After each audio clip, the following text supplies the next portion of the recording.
normal great show, not the normal setting here in Richmond, Virginia. Hi, this is the College Countdown. I am your host, Josh Neighbors, here a part of the Rogue Media Network. So glad to have you alongside with us on this Monday, December 23rd.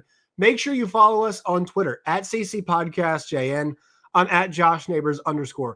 Bit of a different setup. I'm at home in Virginia for this one. My parents have moved out of the house that we were in since 2007 in Virginia. They're in a home right now, like a townhouse. Well, they're getting another home built. So I'm in a bedroom I've never been in before in my life.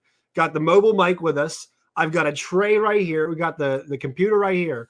But just because we're on the road doesn't mean the show's got to stop, guys. So if you see me leaning over, it's because I'm leaning over a bed right here. Had the door open to get the acoustics. A bit sick, but doesn't matter because we had college football playoffs this weekend. And guess what? We've got to talk about them. All right. You see the question of the day. You guys can let me know on Twitter or in the comment section below when you guys like the video. Does the college football playoff format already need to change? Do we have to change it? I've got one minor change I would make, but I've got a whole lot I want to say about what everybody was saying this weekend. And I'll let you guys know. Once again, follow us in those places. Find us where you get your audio podcasts, and let's rock and roll. All right, so once again, this weekend, round one of the college football playoff. All four favorites win. All four favorites win relatively convincingly, I would say. Notre Dame out physicals, well, you could say everybody out physical, but Notre Dame out physicals Indiana. We saw SMU crap their pants and SMU take the ball, metaphorically and also quite literally, and run with it when passed it by SMU and Kevin Jennings. Then we saw Clemson rally a bit, but Texas ultimately better, mostly in the trenches. And then we saw the Death Star finally look like the Death Star, right? This was a New Hope Death Star if you're talking about what Ohio State looked like. So those four results, we'll get into a bit of that, but I mostly want to talk about what was being said on the internets, on the Twitters and whatnot. So I'm going to start with this, okay? There's no perfect format. Much like we're having an issue right now in all of college football, right? Across the board, we're having issues in college football with the portal, with NIL, with the calendar, with the CFP, with opt-outs, everything, coaching contract, whatever it is, there are issues in college football, okay? There are issues at every playoff system. The most perfect one is college basketball. It's just kind of because it creates moments. But does it always find the best team? I mean, I think sometimes it does, sometimes it doesn't. But I would say that a 12-team college football playoff was what a lot of us wanted. And just because the results of this first weekend were bad, I would add a few things there. Number one, I'm okay with the idea of seeding differently. I'm okay with the idea of, hey, have the AQs, 4 AQs, 5 AQs, have a 7 at-larges, and then seed from there. I'm okay with that, right? I am totally okay with that, all right? What I am not okay with is us litigating like Team A did not look like they belonged here. They should not be in. Let me give you an example of this. In 2010/11, when the VCU Rams made the Final Four, as a team, this is what at least the story is, as a team, they did not meet on Selection Sunday. They got bounced in the semifinals of the Colonial Athletic Association Conference Tournament. They did not think they should be in. I did not think they should be in. Pundits did not think they should be in. They made the Final Four.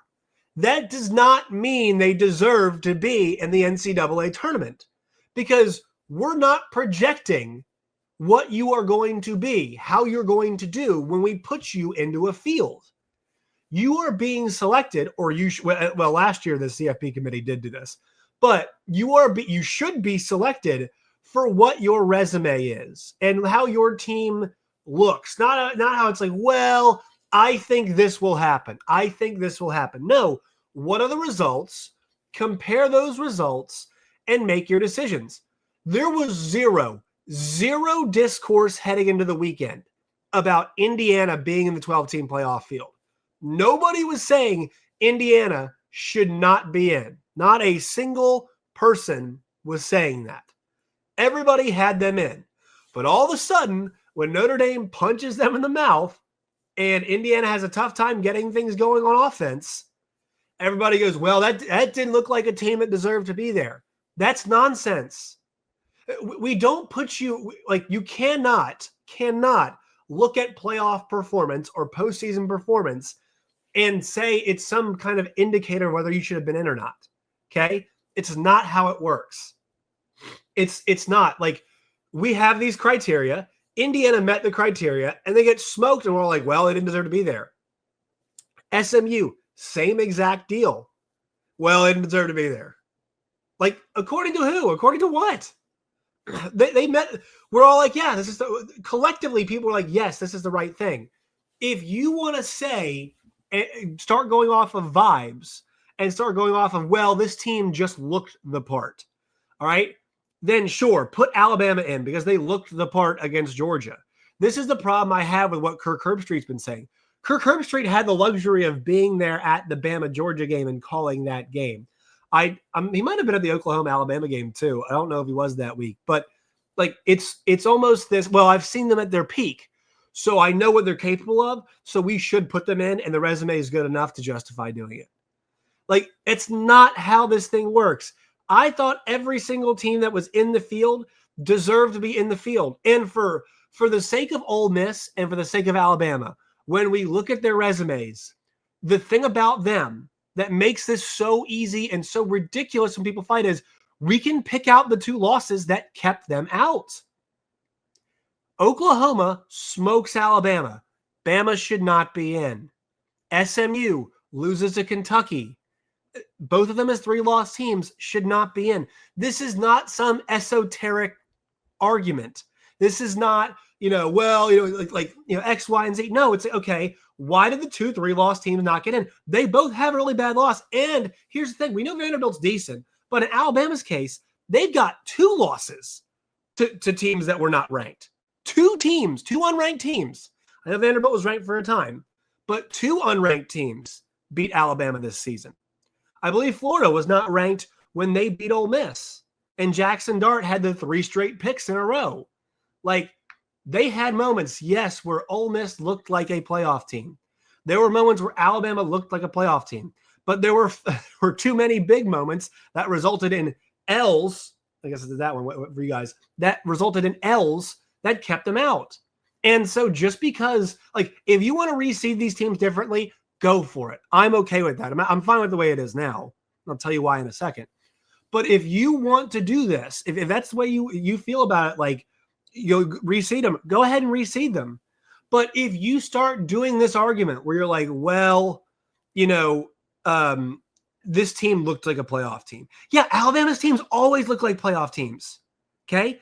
TCU's team looked like a playoff team. They were. They beat Michigan, and they went to the championship game, but they got smoked against Georgia. Like, the way they look, getting off the bus, they look great. But they had moments where they sucked this year. And we have to take those into account. So I'm sorry this weekend did not produce a lot of great moments and great games. It's going to be hard when you have SMU going on the road and playing at Penn State. It's going to be hard. It's going to be hard even for Clemson when you have them go on the road and play Texas. That's going to be challenging. Even for Tennessee, and they had a lot of fans there too. It's challenging, man. It's really, really challenging. And so these results did happen. Now we move on to the neutral site spots. And I'll tell you what, folks, the 4 results that we're getting, not to jump ahead here, but to jump ahead, the 4 results that we got are compelling games. I think the least compelling of them is Boise against Penn State, because I think Boise is a little bit undermanned, but they're coming off rest. They've got Ashton Genty, but I think it's going to be tough sledding for them. Arizona State, Texas is a game that feels like it's going to be really tough sledding, but here's the thing. Texas has played down to some teams this year. Vanderbilt kept it close. Arkansas kept it close with them this year. Now, Texas has turned it on at times, but they have had a difficulty at moments of truly, truly distancing themselves from physically what is inferior competition. I don't think it's not dismissive or rude or wrong of me to be like, hey, they are inferior competition. In my opinion, they definitely are, right? Physically, I would say they're inferior. But they've got a damn good football coach, and they've had time, they've had rest, and they'll be prepared. And Texas had to play the championship weekend. And, so Ohio State doesn't play championship weekend, and they get the home game this week. Arizona State plays championship weekend. They don't get the home game, but they have the extra week off. So there's kind of the benefits, and Texas, I guess, is a better example because they're playing Texas. But Texas gets that, has to play, lose the game, have to go and play again. They're at home. It's nice, but they're starting to be a traveling roadshow. Now they found their form a bit, you could say, right? Especially running the football. But that game's compelling. I'd say it's the next, most compelling. And then you get the Rose Bowl between Ohio State and Oregon. Ohio State smashing Tennessee, setting up a rematch in the Rose Bowl with this game. That feels right. And I think what happened this week definitely adds to the story. It adds to the story of next week. And then also you get the final game, Notre Dame, Georgia. I mean, what else do we have to say? Besides watching those two teams play and the way they play, and I mean, just the physical, what Marcus Freeman's done to that team it's next level. And I don't know how much pressure Georgia plans to put on Riley Leonard, but man, does he is tough to bring down. And Georgia still, how good their defense looked, how good their offensive line looked at times. The defensive line got a lot of pressure against what we think is a really good Texas offensive line. And then also you look at what happened, for them offensive line wise, they pushed Texas around a couple times too in that game. So that's exciting. You get the matchup like Notre Dame and Georgia, Oregon, Ohio State in the Rose Bowl as God intended it, if you will. One last thing I will say, okay, about all of this before we talk about some games, is that the NFL had six wild card games last year. 5 of them were blowouts. I went back and looked. 5 of them were 2-score games. There was one in the Rams game against the Lions with a 1-score game. But every other game was a multi-score game, okay? And look, the NFL at a 7 seed in, they did it because they want extra football. And the thing is this, right now downstairs on my TV before I recorded this, I had UTSA and Coastal Carolina playing in the Myrtle Beach Bowl. I'm not complaining about it. Why? Because it's extra football. And we're getting extra football. This weekend would have been bare if it were not for the fact that we had college football playoff games this weekend. And the bowl games are nice, whatever, but we had meaningful football games this weekend. And so we're getting more meaningful football. And I appreciate that. Yes, they were blowouts. But just don't complain about having more football on TV. I know the whole point of this exercise is a crown champion. And I'm looking at it from way too much of a, entertainment, whatever it is, type purview. But I still believe that, hey, we're getting more playoff games. This is great. We're having 2 back-to-back rounds of 4 games, and then we're going to go to 2 and 1. I think that's a good number. It's a good format. It's a good spot. Yes, you can tweak with certain things, but we all need to calm down. It's been 1 round of the first CFP. I think this exposes something different. I think this is something that, I'd like to talk about maybe on future shows, maybe, once football season's over. But college football, maybe college sports as a whole, but college football fans are the most unhappy people alive. And I think there's a Colin Cowherd type way to talk about this, kind of, one of those big picture or use a metaphor type ways to talk about this. But college football fans, generally speaking, are unhappy all the time. And I think it's starting to become a bit much because nobody is ever happy ever about anything that's happening in this sport.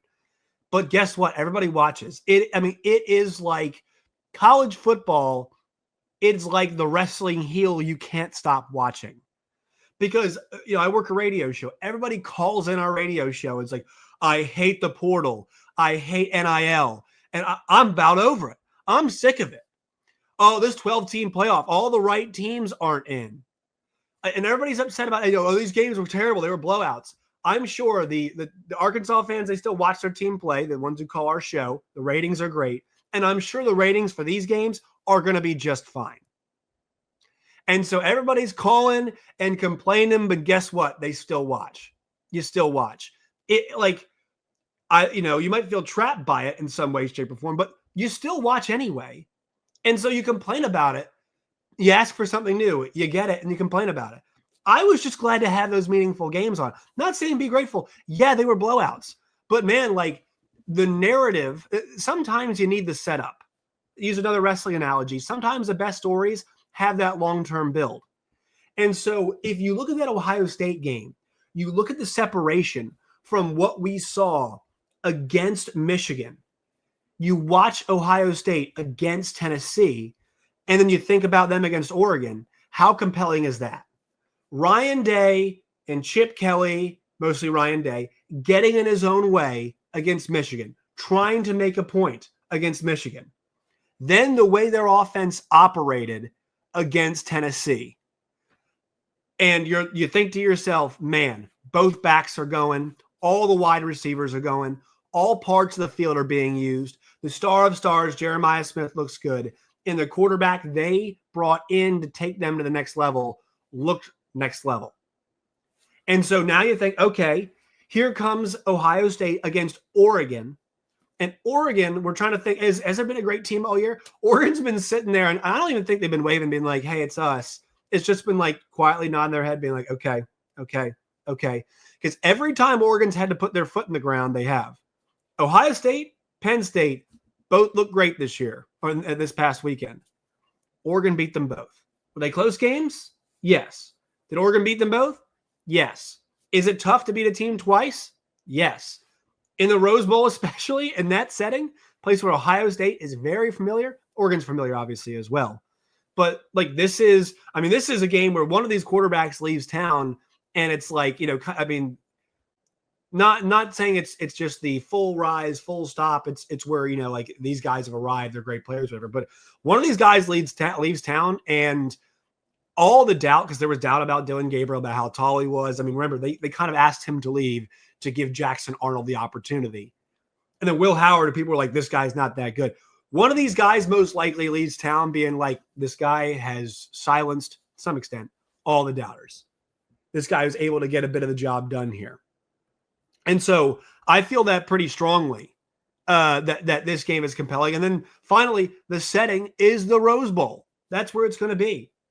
And that's what's most exciting about this. So all you folks complaining about what you saw, like, give it some time. I'm not saying you're going to end up being totally wrong all the time about all of this.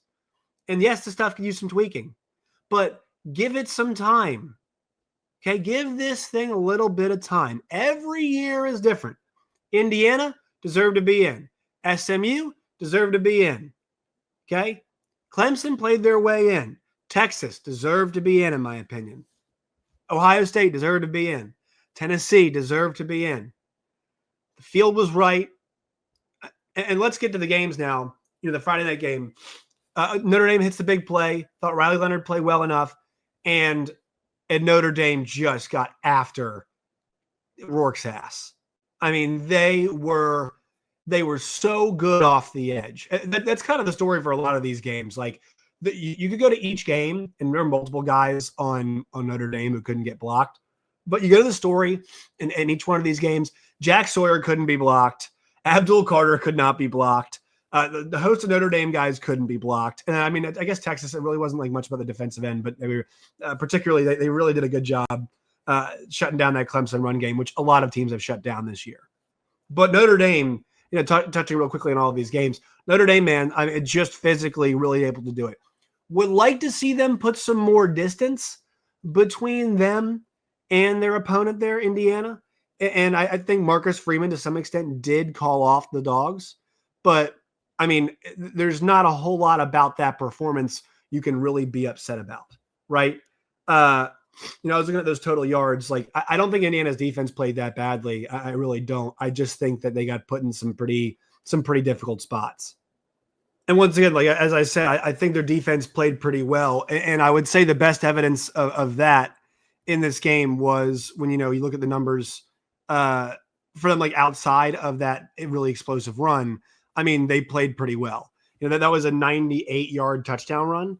And so if you take out the 98-yard touchdown run, what you end up getting there, I mean, is a good effort from the Notre Dame offense. But I think Indiana's defense played well, considering Notre Dame had 10 more minutes of possession They were 7 for 13 on third downs. So that was good.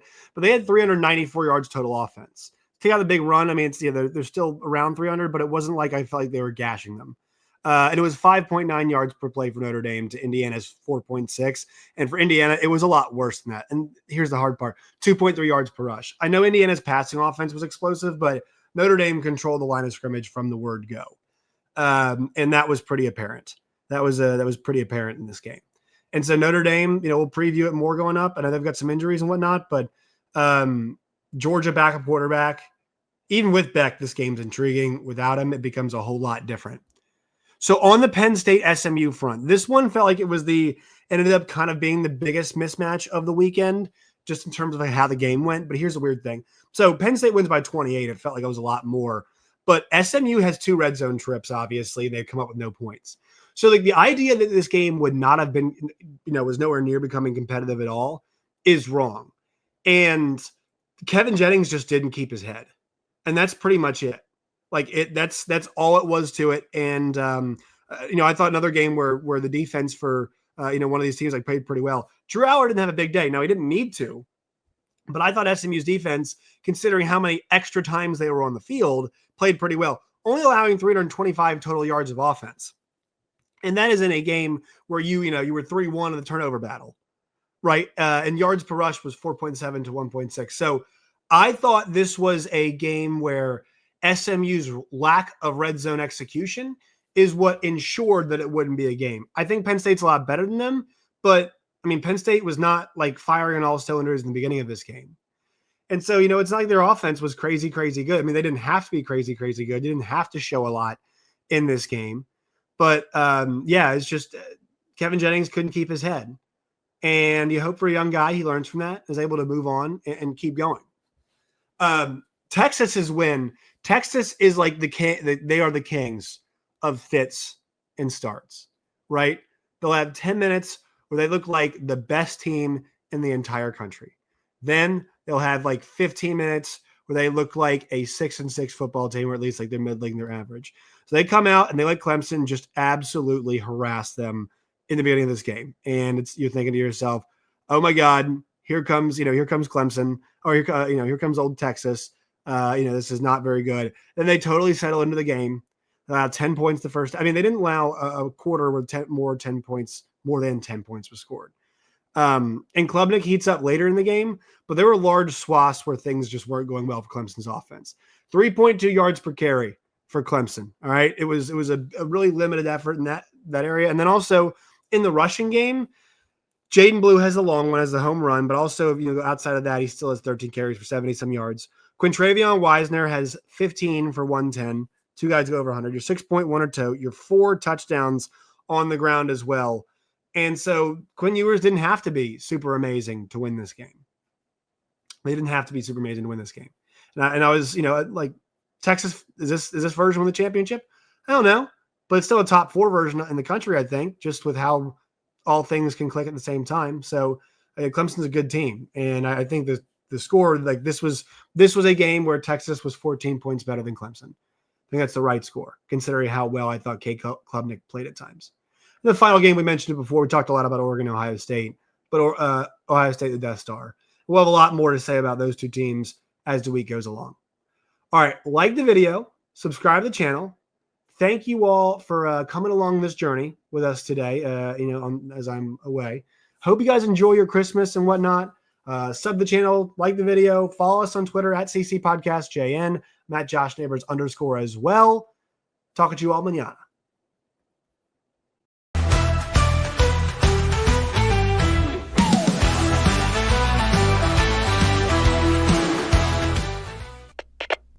We